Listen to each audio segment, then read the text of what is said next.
안녕하세요. 킹덤 스토리텔러입니다. 본 컨텐츠는 청장년을 위한 킹덤 스토리 오디오 가이드입니다.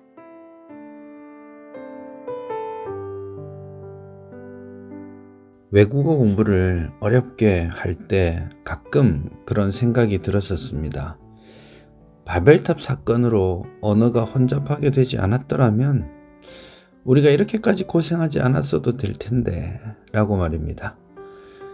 그만큼 바벨탑 사건으로 말미암아서 인류에게 주어진 심판은 현재까지도 실질적인 영향을 미치고 있죠. 오늘 우리가 공부할 이 바벨탑 사건은 하나님을 대항했던 당시 인류의 제약된 본성과 불순종, 그 결과로서 만들어진 거대한 도시와 성, 이것들을 통해 나타났던 인간의 탐욕을 잘 보여주고 있습니다. 하나님께서 노아와 그 가족들을 홍수 심판에서 구원하셨죠. 새로운 언약을 맺고 새로운 시작을 약속하셨습니다. 하지만 인간의 타락한 본성은 여전했죠. 생육하고 번성하라, 땅에 충만하라 말씀하셨지만 노아의 후손들은 또다시 하나님의 말씀을 거역하고 시날 땅에 도착한 후에 거대한 도시와 높은 탑을 쌓아 하나님의 말씀의 정면으로 도전했죠. 우리의 이름을 내고 흩어짐을 면하자라고 말했습니다. 타락한 인간들의 이러한 시도는 하나님의 위대한 계획으로 말미암아 실패하고 말았죠. 바벨탑 사건은 바로 이런 점을 잘 지적해주고 있습니다. 바벨탑 사건을 이해하기 전에 먼저 창세기 10장을 살펴볼 필요가 있습니다. 창세기 10장에는 열방으로 흩어진 노아의 후손들의 목록이 작성되어 있습니다. 현실적으로는 바벨탑 사건 이후에 흩어짐이 있었겠지만 오늘 성경은 먼저 그 사실을 기록함으로써 바벨탑 사건 이후의 심판의 맥락이 아니라 온 땅으로 흩어져서 각 족속과 나라를 이루는 것이 노아 언약의 결과요, 하나님의 계획의 결과라는 것을 말해주고 싶은 것입니다. 이를 통해 인류의 죄악에도 불구하고 하나님께서는 당신의 계획을 실행하고 계신다라는 사실, 여전히 인류를 향하신 은혜를 베풀고 계신다는 사실을 우리는 고백하게 됩니다.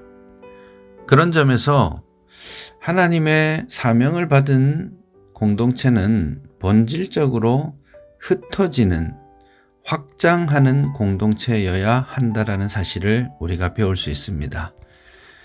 교회로 모여라 라고 먼저 외쳐야 하겠지만 모인 사람들은 복음의 힘을 얻어서 세상 속으로 흩어져서 하나님 나라의 확장을 위해 일해야 합니다. 우리의 사명의 자리는 바로 세상이겠죠. 흩어지는 것이 사명이었음에도 불구하고 그 당시에도 흩어지기를 거절했던 사람들이 있죠. 본문 9절을 보면 니므롯이라는 사람이 등장합니다. 그는 용감한 사냥꾼으로 큰 성읍을 이루었던 사람입니다.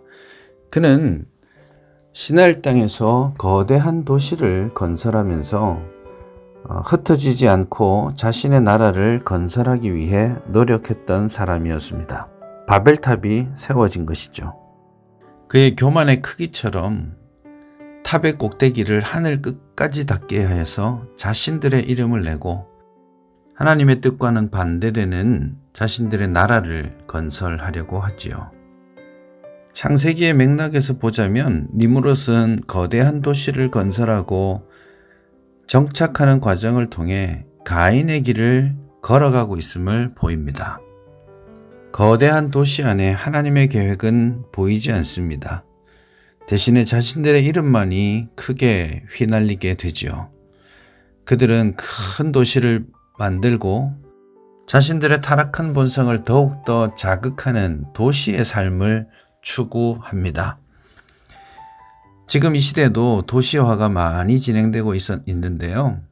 이 도시화는 우리에게 편리함을 제공하기도 하지만 또 이 도시에서의 삶이 우리 인간 본연의 타락한 본성을 가장 잘 나타내어 주기도 합니다. 이 도시의 삶에서 우리는 도시적 가치가 아니라 하나님 나라를 꿈꾸며 하나님 나라를 실천하기 위해 노력하는 구별된 백성의 삶이 절실하게 요청됩니다.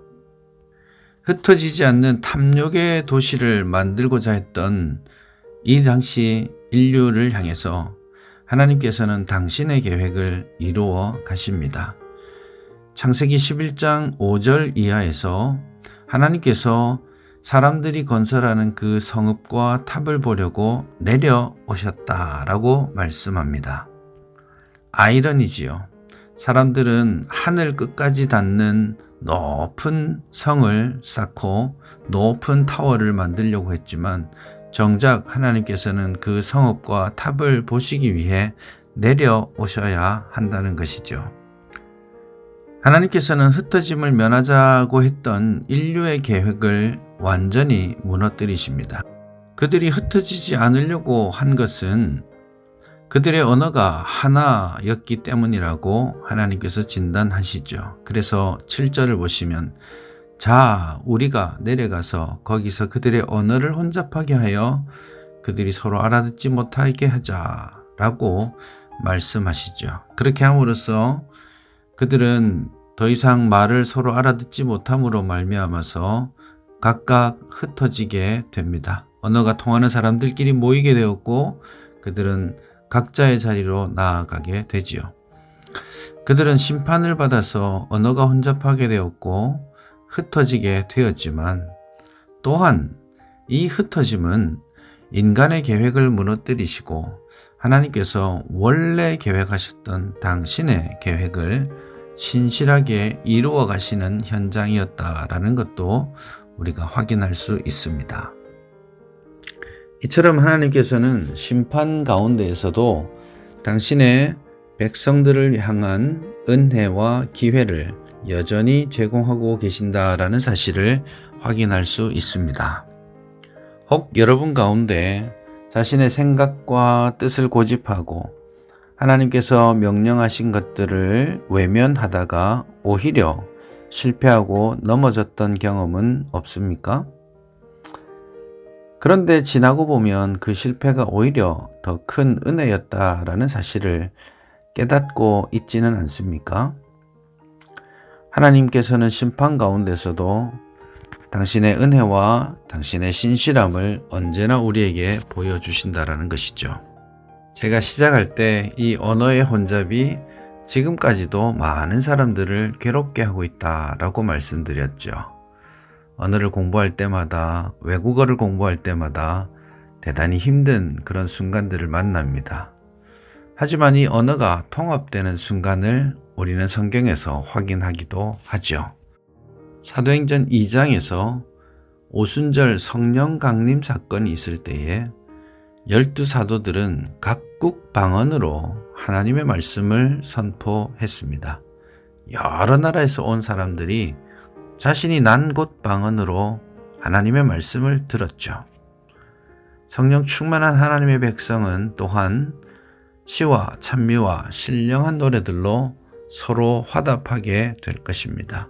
궁극적으로 우리는 새 하늘과 새 땅이 임할 때에 구속받은 자의 영광스러운 찬송, 새 노래로 하나님을 찬송하게 될 것입니다.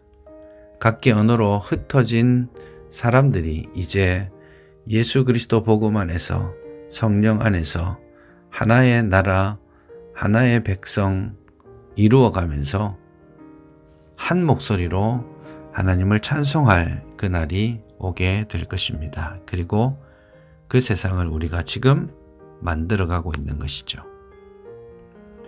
바벨탑 사건을 통해 우리는 무엇을 배울 수 있을까요? 도시화가 많이 진행된 이 세상 가운데 우리가 하나님 없이 이 세상에서의 부와 권세와 명예, 도시의 삶을 추구하는 것이 얼마나 무익한 것인지 깨달아야 합니다. 대신 우리는 하나님의 복음을 들고 온 땅으로 흩어져서 하나님 나라 확장하는 일에 하나님의 백성으로 구별된 삶을, 사명자의 삶을 살아야 할 것입니다. 여러분은 이 하나님 나라 확장을 위해, 이 사명을 위해 무엇을 할 수 있을까요? 한번 깊이 생각하고 기도의 제목을 나누어 봅시다.